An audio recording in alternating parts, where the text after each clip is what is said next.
Okay, the recording and the transcription have started. Now you can access these recordings via the link that I sent you before, but I'll also transcode them and put them up onto my YouTube channel, because sometimes, certainly for the externals, links to Teams and links to our internal systems hit mutually exclusive security issues. So what I do is chuck them up onto YouTube, and then you can access them anywhere, anytime. So we were talking a wee bit about health and safety, and I've said that accidents happen, and that as long as you have done the training, then it is an accident rather than negligence. And James was put into the chat saying, what happens with companies that get you to sign a piece of paper but don't do the training? And the question I would ask is, why are you signing the bit of paper? Why would you go along with that?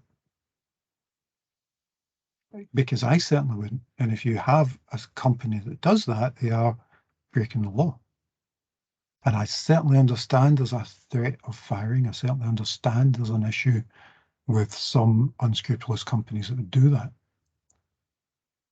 But I still wouldn't do it. I still wouldn't agree to break the law for my organisation. And indeed, that's part of governance. It's saying, yes, I know this is something bad. I know this is something that we shouldn't be doing, but we're going to do it anyway because that's the right thing to do. And I certainly understand the pressures that are on people to conform. I understand the pressures that are on people to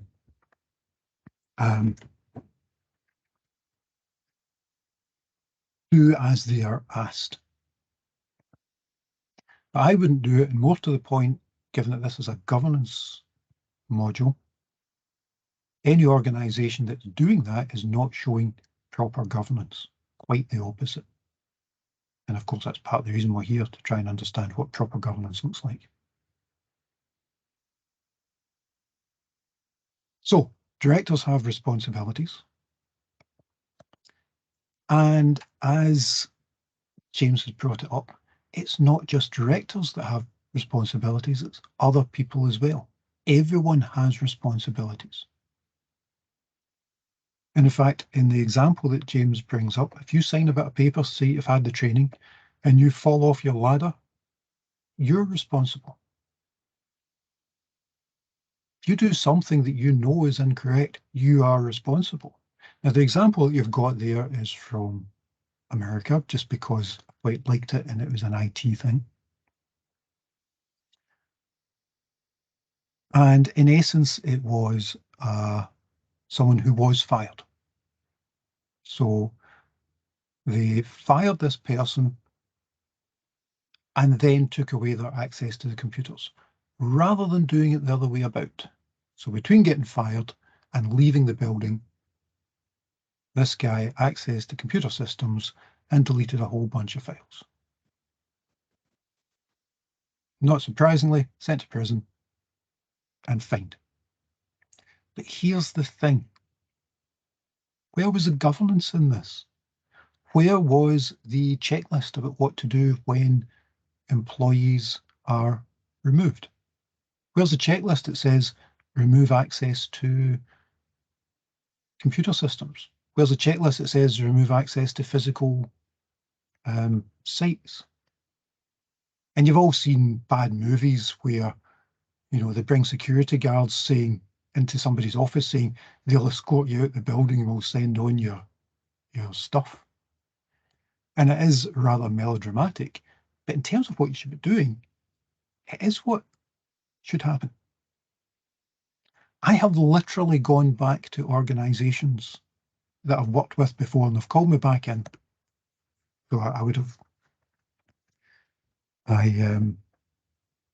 consulted for them.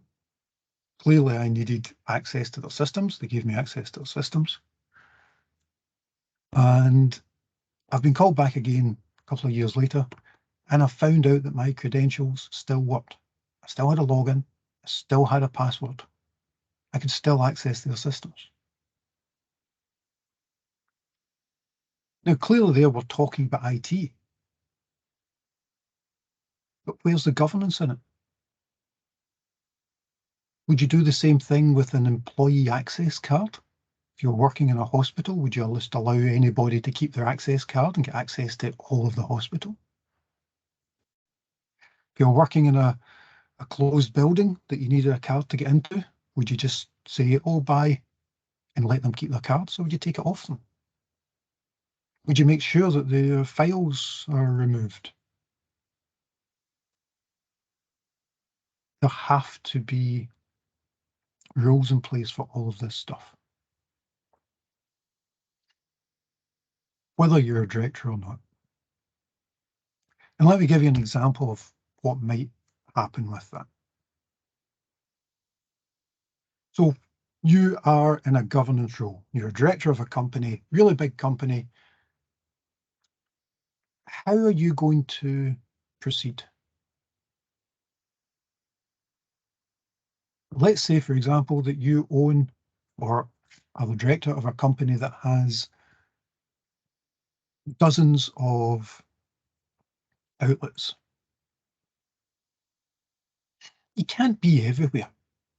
You can't know, how many people come in, how much they spend, how much is put out over the counters. You have to have systems in place to do that, and you have to trust those systems. So who do you rely on to put in those systems? Who do you rely on to give you an idea of stock levels, of income, of expenditure? And how do you know whether it's correct or not? Any of you ever been to Patisserie Valerie? No. It's a coffee and cake type shop. Used to see them in train stations all the time. And you've got a link there because Patisserie Valerie collapsed. It's still going, it's bought over, and there's still shops there. So this is the previous incarnation of it. But the people in governance positions said they had been tricked by a fake picture of financial health. There was almost £100 million missing in the accounts. In other words, directors were looking at one set of papers that said, oh, look, we've got all this money. But in actuality, there was £94 million less than there should have been.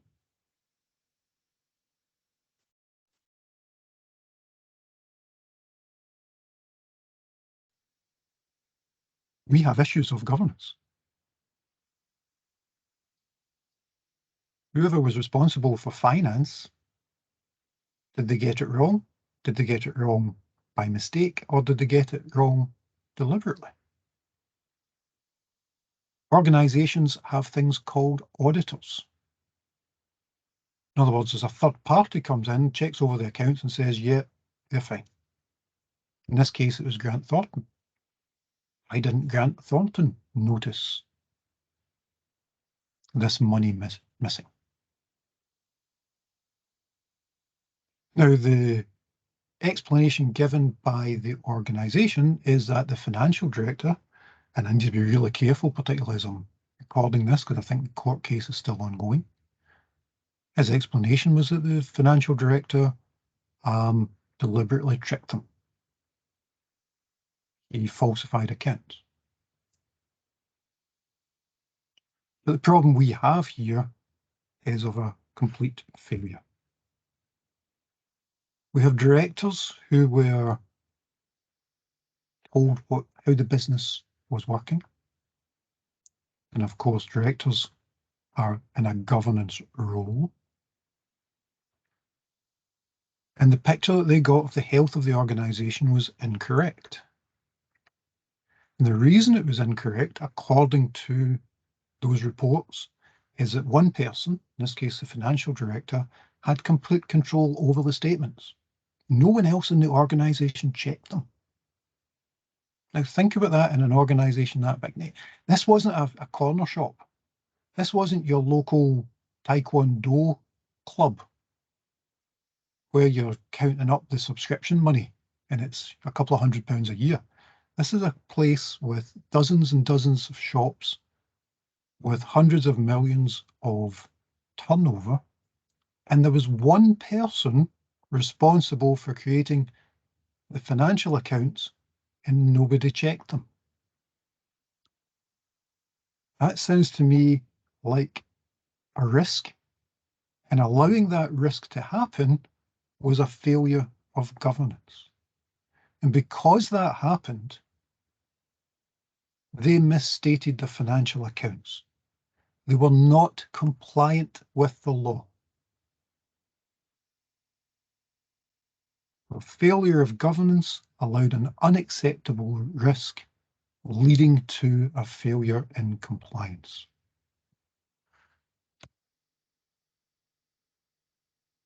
So all of these things work together.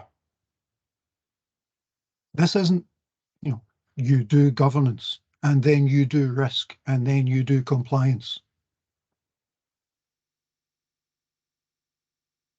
These things all work together. So those responsible for governance set out their strategy and their policies.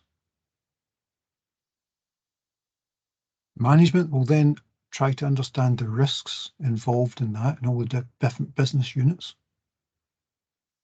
And we'll let governance know about that. And as part of that, they will try to understand the legislative landscape and understand the compliance issues involved. And they will also feed back into the governance. So you get a virtuous circle with all of these components working together. If you try and separate them out and work them on their own, it won't work. If you try and not do them at all, then you have corporate failure. So that's, in essence, what GRC is talking about. That's what we were doing in this module. And we'll be looking at examples of how people have done it, how they haven't done it, and so on. So does anybody have any questions about that just now?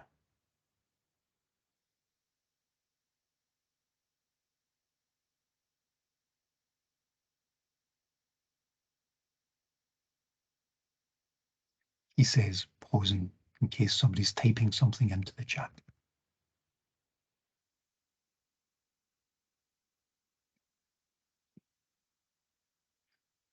All right, so we have, excuse me, this is roughly what we'll be doing every week. We'll have these discussions about various aspects of GRC. But one thing we certainly can't do is do 2 hours online at once because it's tiring.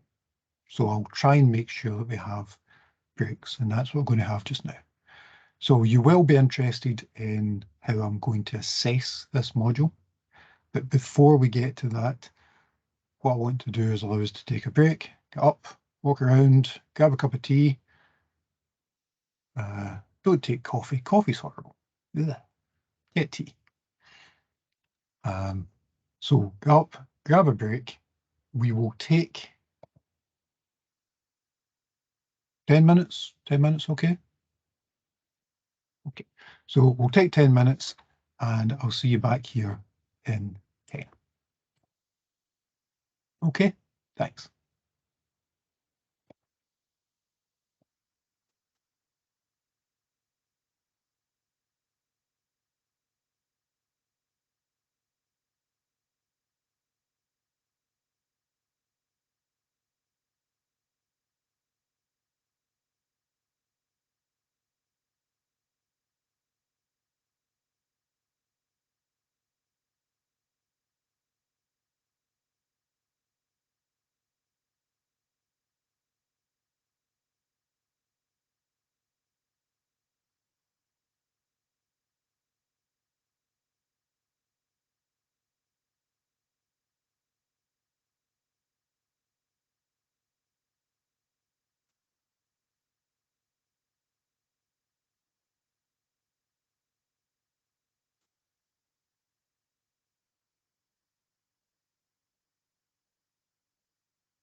Okay, we're back, and Caroline's had enough time to make a cup of tea and I haven't. I'm jealous. Okay, so anybody thought of any questions while we've had our break? Anything come up? Okay. In that case, what I want to do is just cover how I'm going to assess this module, and then we'll have a wee look at where things are. Actually, no, we'll do it the other way about. We'll look at where things are, and then I'll cover the assessment. So again, slight difference between, excuse me, those of you on the cybersecurity module and those of you doing a CPD. So what you can see on screen is the cybersecurity module, and it's on our virtual learning environment called Moodle. We don't use Owler, and if you don't know what Owler is, that's fine. It stays that way. If you do know what Owler is, we don't use it. So all of the assessments will be on Moodle, and there'll be links to that on Teams. There will be one for you CPD guys, but you're not actually enrolled as students yet, so I don't see you on my list or anything. But this will happen in time. As you know, we were kind of last minute getting you there. But part of the reason I'm pointing this out is because Moodle will have the links to upcoming events, specifically assessments. You've got a link to Moodle on the email that I sent you. The other thing you'll have a link to is the online version of the module materials. So all the module materials are available in this OneNote document. Now, depending on how you look at that, it might look slightly different. So here I'm looking at it online, and I've got notebooks down the side, and I've got pages just beside that, and I've got sections above that.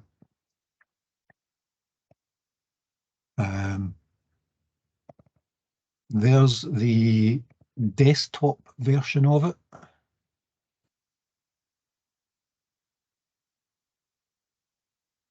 Oh, sorry, that is the desktop version. Oops.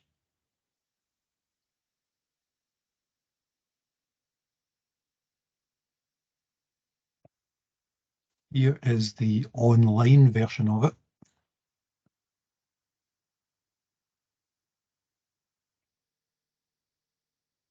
Now, it's the same material, same places, it just might look slightly different depending on the version of the OneNote application that you're using.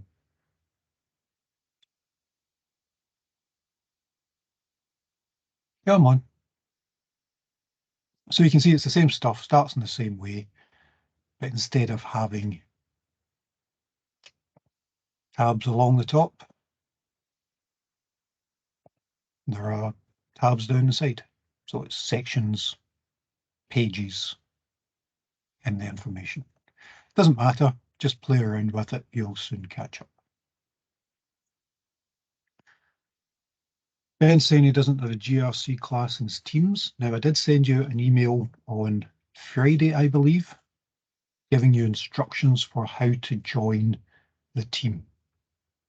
And it basically said, go to join or create a team and choose join a team with a code. And if you check your email, you'll have the code that you need. So you need to self-enroll in this team. There's no easy way for me to add you all. So I've sent you a code, enter the code here, and then your team will magically appear over here.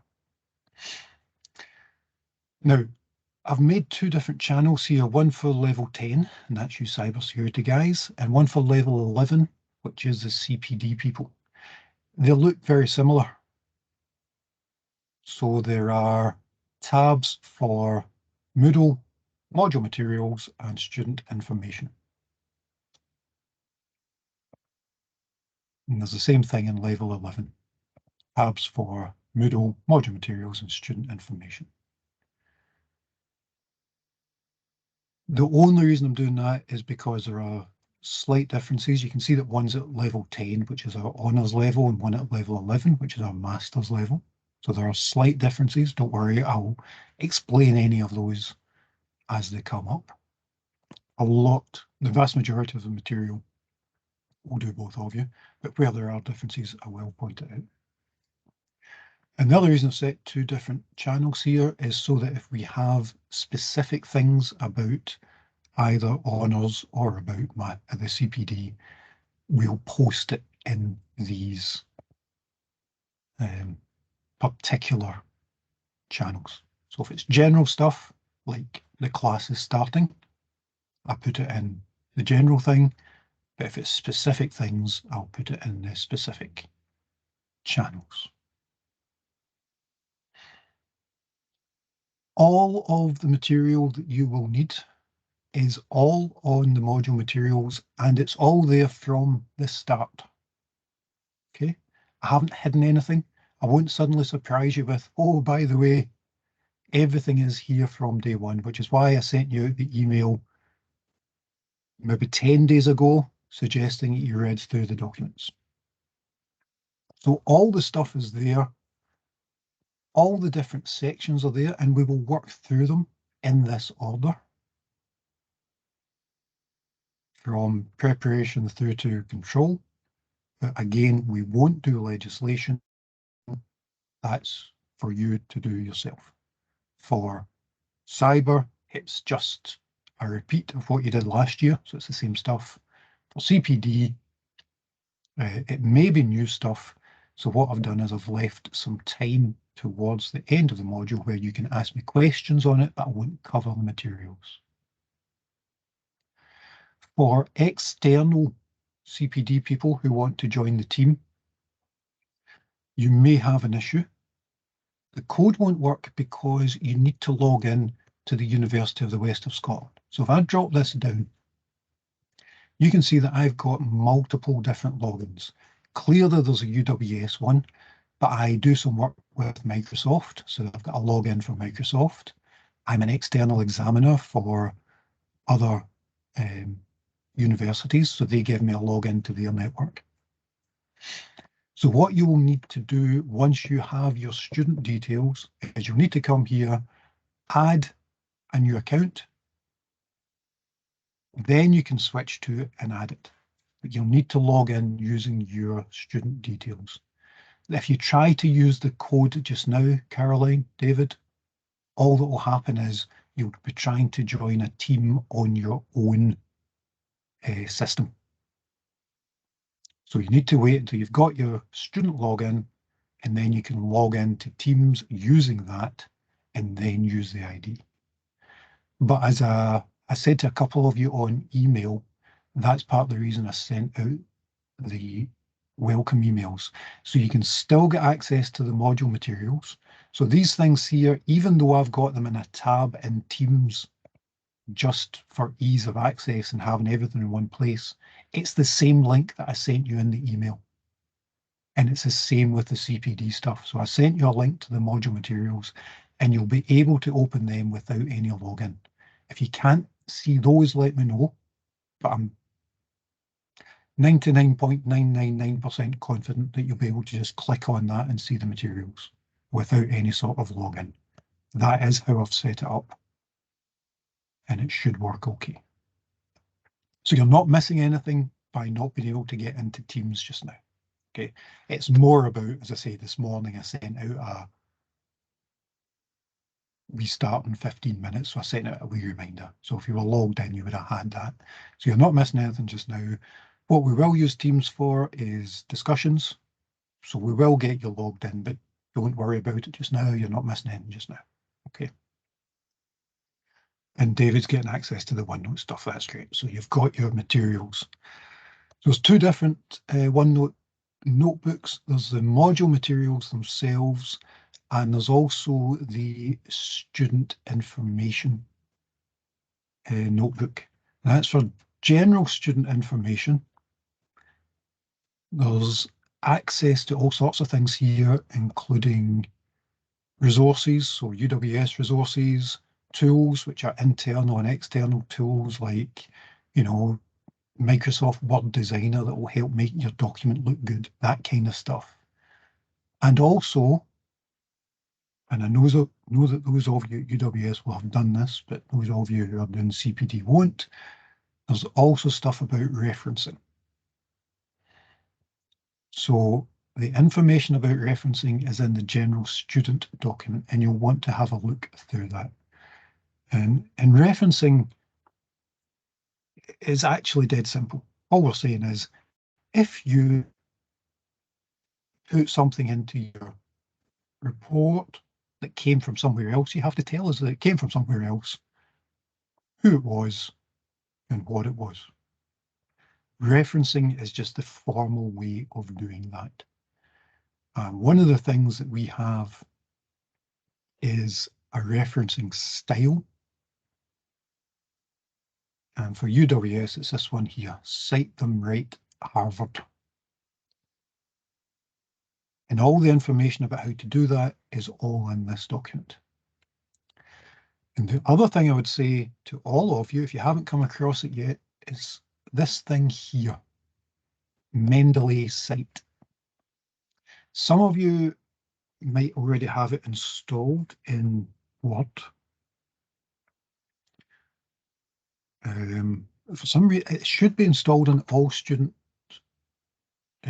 Word installations, and it isn't for some, and I've asked Help Desk to find out why. And if it isn't installed for you, please let me know so that I can give them more information. For those of you that are starting to worry about installing Mendeley on an Office system in your own work, if you can, go for it. But if you can't, don't worry, because you'll also be given access to an online version of Word via UWS that gives you this. And the reason I'm showing this is this takes all of the work out of doing it. So what Mendeley does is, when you cite things, you have to put them in a particular order, the author's name, and followed by the date, followed by the document itself, followed by the date, and all that kind of stuff. And some bits have to be bold, and some bits have to be italicized, and all this kind of nonsense. Mendeley does that for you. So you install Mendeley, you install it in your web browser, and then whenever you find something, and this is one of my academic papers, you can add it to Mendeley. You can then choose the citation style in Mendeley to be the one that we want, which is this cite them right thing.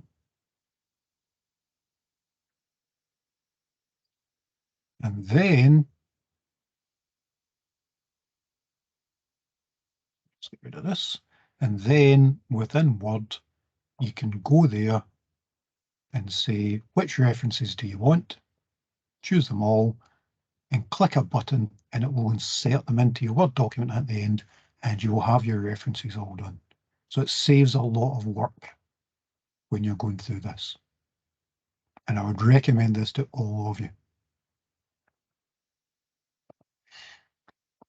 That is getting ahead of ourselves a wee bit. Have a look at it, have a read of it, and of course, excuse me, if you have questions, just ask the questions. So, general student information in the student information OneNote document, specific module information in the module materials document, including the assessment. So all the information in the assessment is in your document. Now, be careful, it's different for level 10 and level 11. So make sure you're reading the correct document. They are both reports. They're both, not surprisingly, talking about GRC, but we've got case studies, and they are different case studies for the two different levels. Again, you can read the case study in your own materials. So let's talk about the assessment itself. and then we can come back to that, unless anyone has any questions before we do.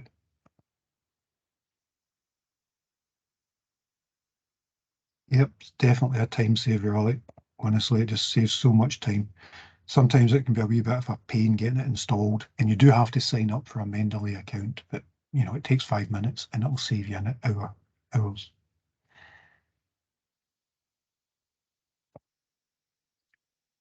Okay, I'm not seeing any other questions, so let's look at the assessments. So it is a report, and it's just one report.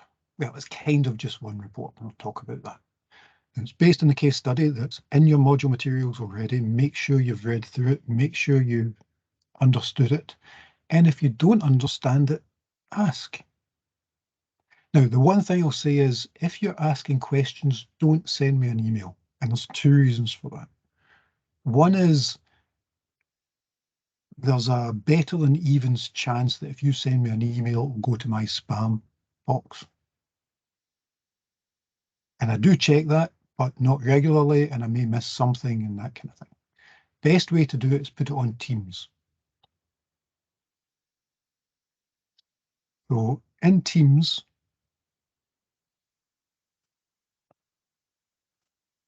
what I'm going to do is set up a channel called Case Study Discussions. So if you have questions about the case study or about the assessment, more generally, stick it in there.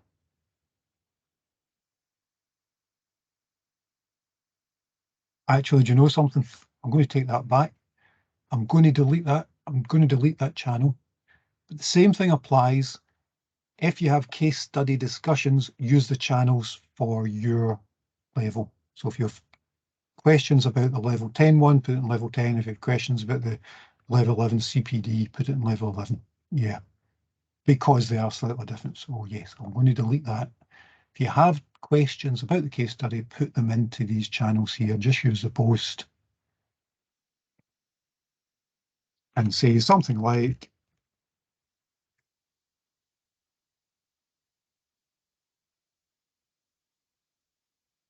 where is the case study? I'll then see that on Teams and be able to say, oops.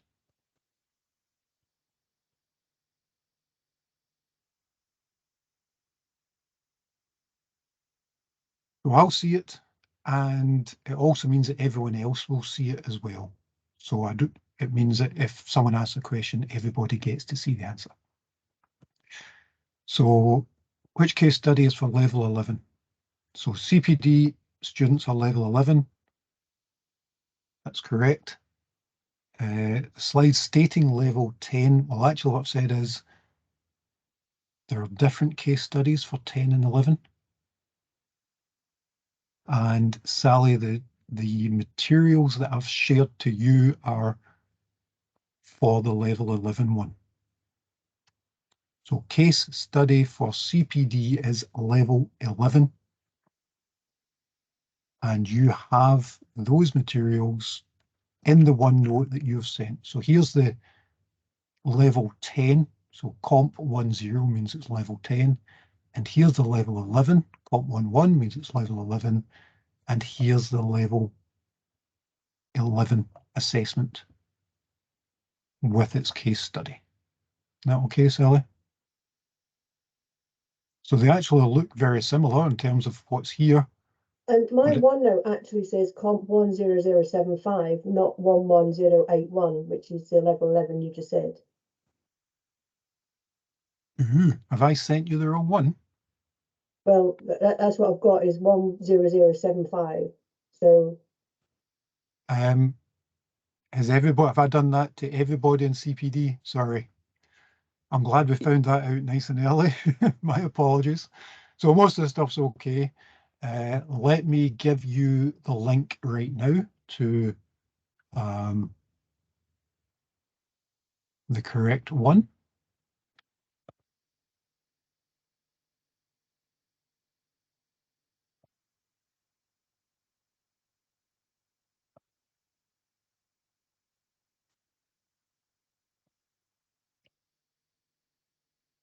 And it's not private, so if you level 10 types want to have a look, feel free, but there's nothing in it that you'll need. Okay, so I've put the link into the chat. You click on that, it should take you to the level 11 one now. And if you look at the link, you'll see why I got confused. It doesn't make it easy for me to tell which is which. So I'll just pause just to make sure that that's the correct one and you've got it now.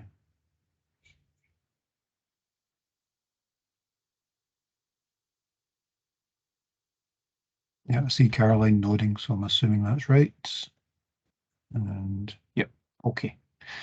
Sorry about that. So level 11 for CPD, level 10 for cybersecurity.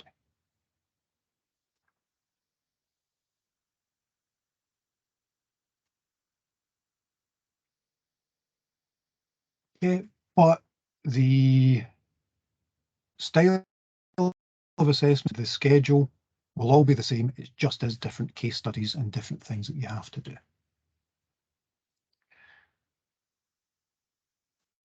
When we're working on some of the materials, one of the differences with the level 11 is that you guys are scheduled for 2 hours, so it's 11 till 1. The honours guys are scheduled for 4 hours, 11 till 3. So at the end of most of the lectures, there will be a task for you to do. And I will put something on Teams for that task submission. For the level 10 students, we'll have a couple of hours after the lecture to work on that. For the level 11 students, you're only scheduled for the 2 hours. However, if you have time and you want to hang around, you're more than welcome. Okay, it's entirely up to you. What I would strongly suggest is that you read the assessment, understand the assessment, and start working on it immediately.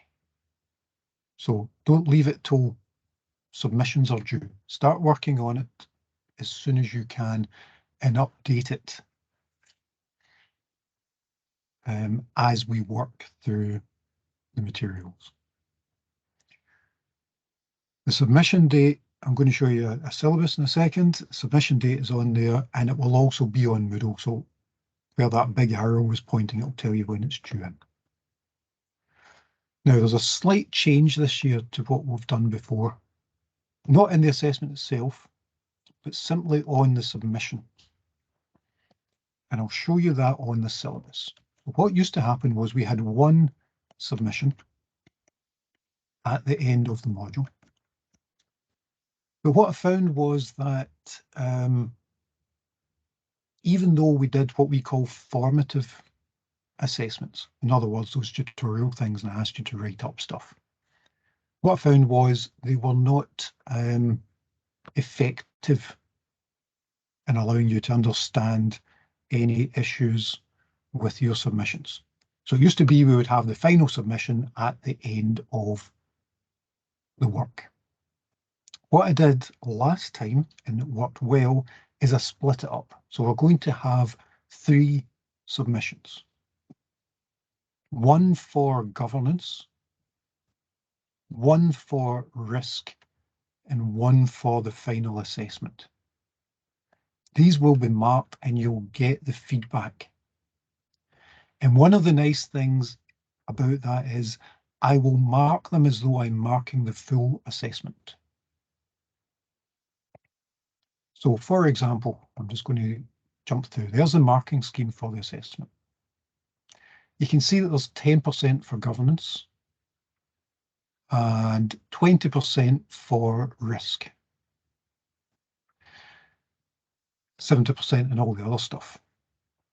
So what I'll do is when you submit the governance part, I will mark the governance part and you'll get your 10%, but I'll also give you feedback on all the other stuff. So I'll give you feedback on referencing and how the report's presented and a whole bunch of other metrics that I'll give you feedback on. Was there enough detail? Should it have been presented differently? All that kind of stuff. But what it means is it's only these 10%, this 10% that's up for grabs. So I will mark the 10% and that will be your mark for governance. But I'll give you feedback on all aspects. That can then feed into your risk report and I'll do the same. And that will then feed into your final report. So it means you get meaningful feedback and it allows you to change your submissions as necessary. Oops. So 3 different submissions because I've split it up: governance, risk, and final assessment. And as I say, every lecture, or almost every lecture, will have a task at the end, and that's these weekly submissions. CPD guys, you're encouraged to do it. Cybersecurity guys, you're required to do it.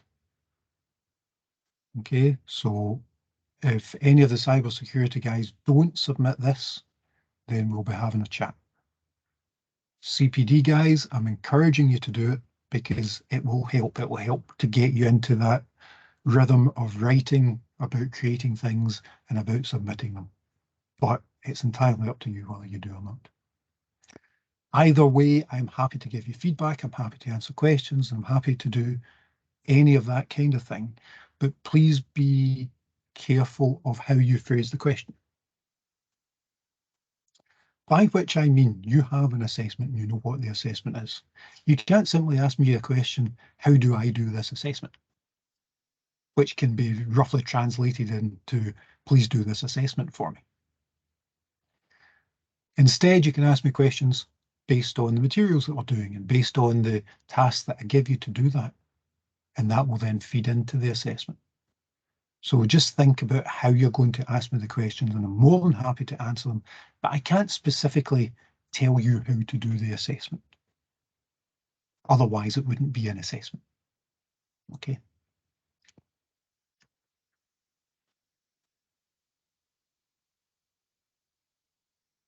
So in the report,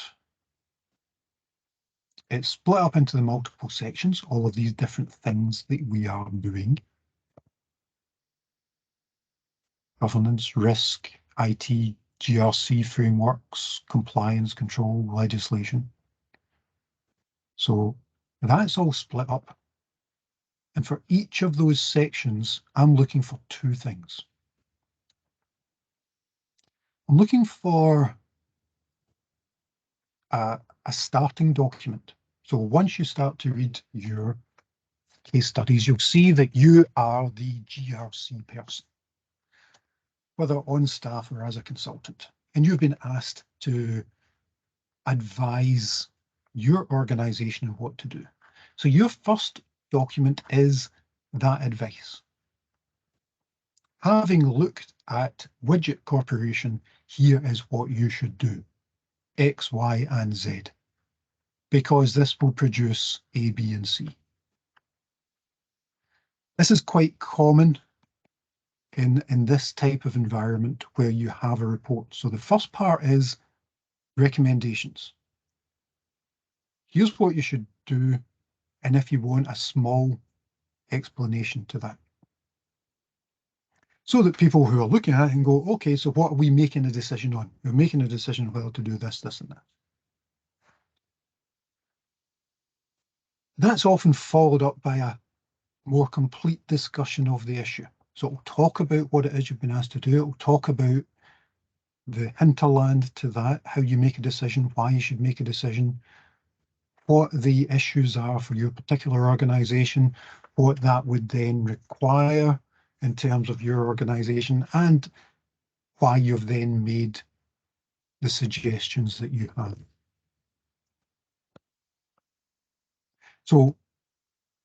you will have a summary of your suggestions and then a kind of supporting document with it.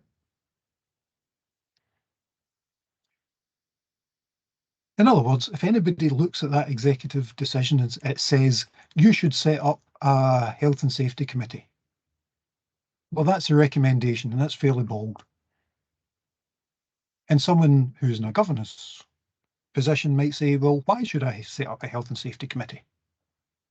And in your supporting document, you will say, oh, well, we should set up a health and safety committee because here's what health and safety committee does. Here's why it would be a good idea for you. Here's some of the problems it would solve, that kind of thing.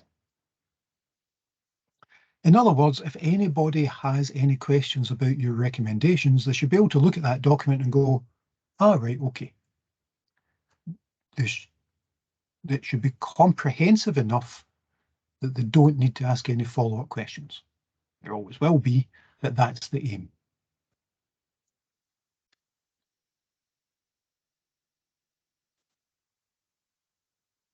As an aside, and on the more academic side, I'm always asked, how large should this report be? And I always tell my students, I don't know. Well, I don't. What I actually tell them is, in real life, your boss does not say, go write a report and do it in 1,500 words. They say, here is the task, go do it. The report should be exactly as long as it needs to be to cover the task. That's your word limit.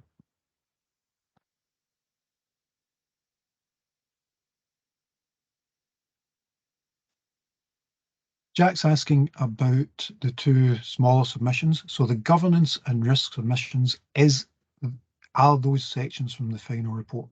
So what we're going to do is we're going to get you to submit the governance section, that will be marked. I'll get you to submit the risk section, that will be marked. And then at the end, I'll get you to submit your final report. The governance sections and the risk sections, feel free to change them according to the feedback if you want, but you don't have to because the mark will stay. So it is just the part of the final report, but we're going to get you to submit it in 3 sections so you can get that feedback. Although you don't have to update it and there's no requirement to do so, I would suggest that you do, because one of the things that you should be taking out of this is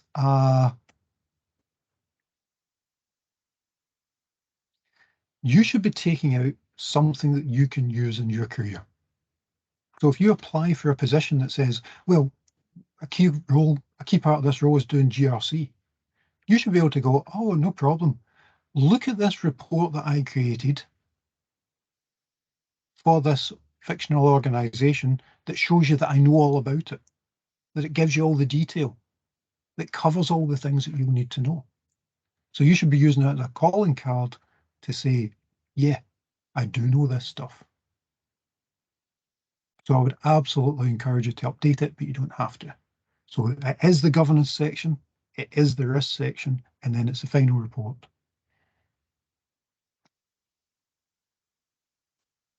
And part of the reason we do it like that is so that you can get that feedback without it completely affecting your mark. So not surprisingly, it's out of 100. So everywhere you see percent, you can think of as a mark. So there's 10 marks for governance. So even if you completely mess up your governance report, even if what you get back is completely covered in red pen, I mean, it isn't because I don't use red pen anymore, but you get the idea. Even if you get 1 out of 10, well, that's fine, because that means you can still get 91 out of 100 for the rest of it.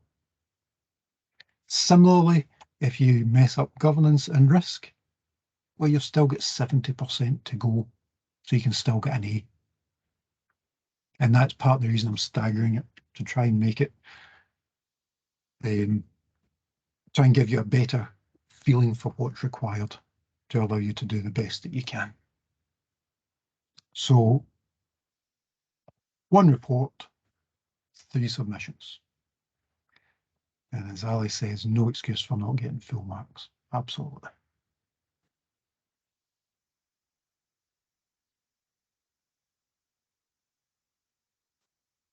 Everyone happy with that? Any other questions before we move on? Do we finish classes on 27th and 3rd? Let me get this syllabus back up. So what I've done is I've put in the dates so you can see that we are doing introduction today. And this is the 16th. So yes, these dates are when we will do each of these things. And I am not envisaging, so the Easter holiday is at the start of April. I am not envisaging that we will have any lectures after the Easter holidays. That said, calendar is subject to revision. So I think, Sally, you can take to the bank that we won't be doing anything in April. But if we need another week on governance because there's been lots of questions or whatever, it might move things down a week. But if it does, what that will mean is we compress the end. So you can see that I've got 2 weeks at the end set up, one for questions about legislation and one for more general questions called student-led revision. That means that I won't have anything set up for that week, but if you have questions and there's stuff that you want to go through before your final assessment, then you can do that. So we might shift some of these things around a wee bit, not massively, they'll still come in that order. But as I say, if we need a wee bit more time in one thing, it will be the end stuff that's compressed, and we won't have any classes after the holidays. So yes, Sally, you can plan your work diary and you can take that to the bank. Well, January, February, March, and then we're done.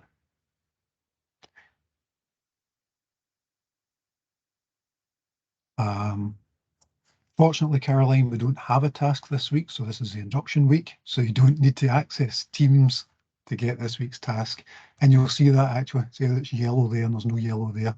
We don't have one for this week. So I'm confident that you'll be fully enrolled by next week. And if you're not, again, don't worry about it. You'll still see the task, and the worst comes to the worst, you email me or whatever. So we will sort it out, don't worry about it. Any other questions about that before we move on? Okay, so we've got 1 report, 3 submissions, and those are your marking thresholds. So for level 10, a pass mark is 40%. For CPD level 11, it's 50%. But like I said earlier, that's not what you're aiming for. You're aiming for the best thing you can do to have your audition piece ready, to have something that you can keep in your back pocket and just give to somebody and go, look, I can do this. It's part of the reason why you get 10% for having a properly presented report, so that it's something that you can use again.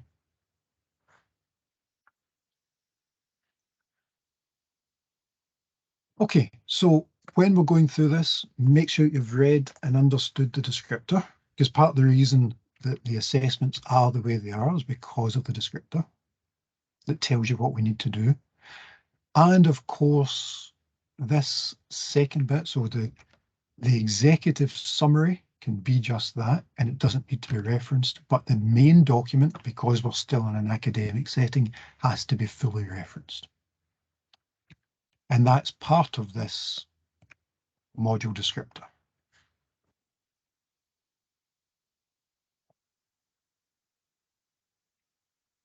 And again, they're on OneNote, and you can see that in the module descriptor, it says what you should be able to do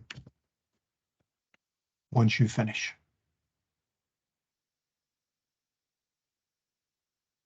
And that's what this assessment is designed to address. So make sure you have that in your head when you're thinking about creating the assessment as well.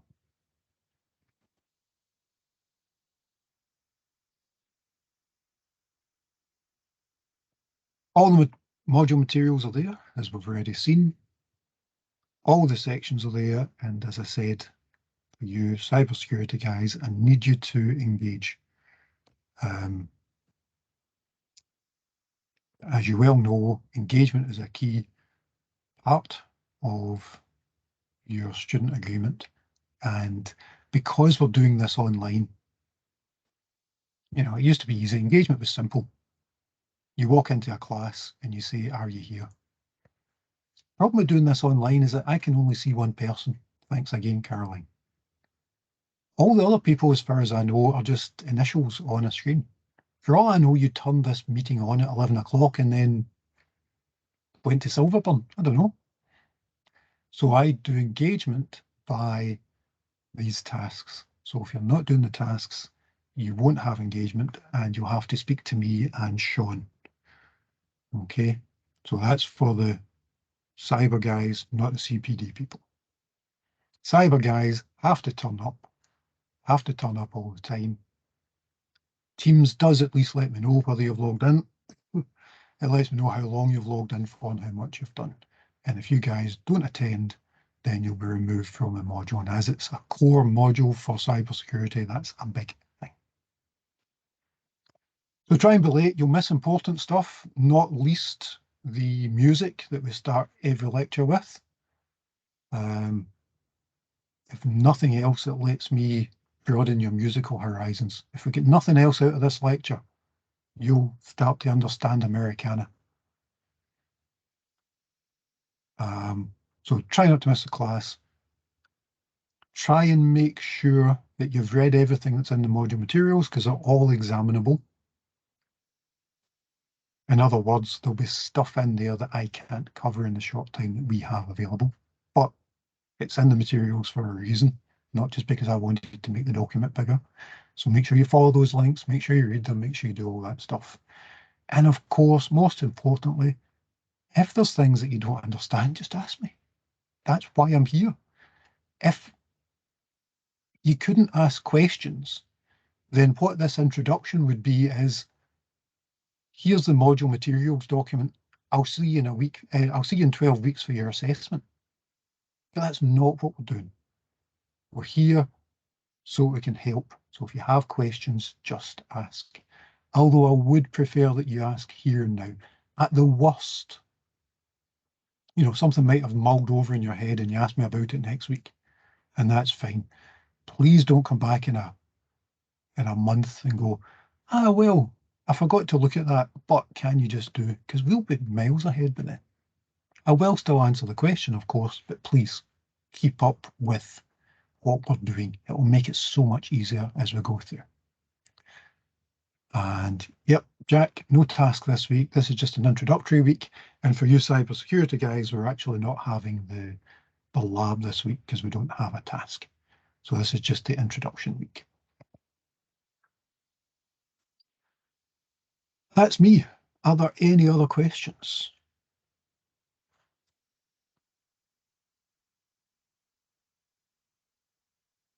Nope.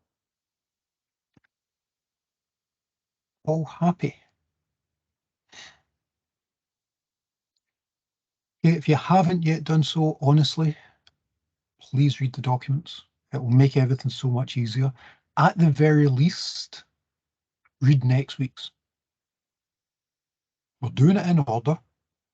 So you know that when we come in next week, we are going to start on governance, and we're going to start at the top and work our way down. Make sure you've read this stuff, because it means you've got an idea of what I'm going to be talking about. It means that we can work together and you have questions and we can further explore the materials rather than you just sitting there going, tell me stuff, tell me stuff. Okay, I'm going to stop the recording at that point.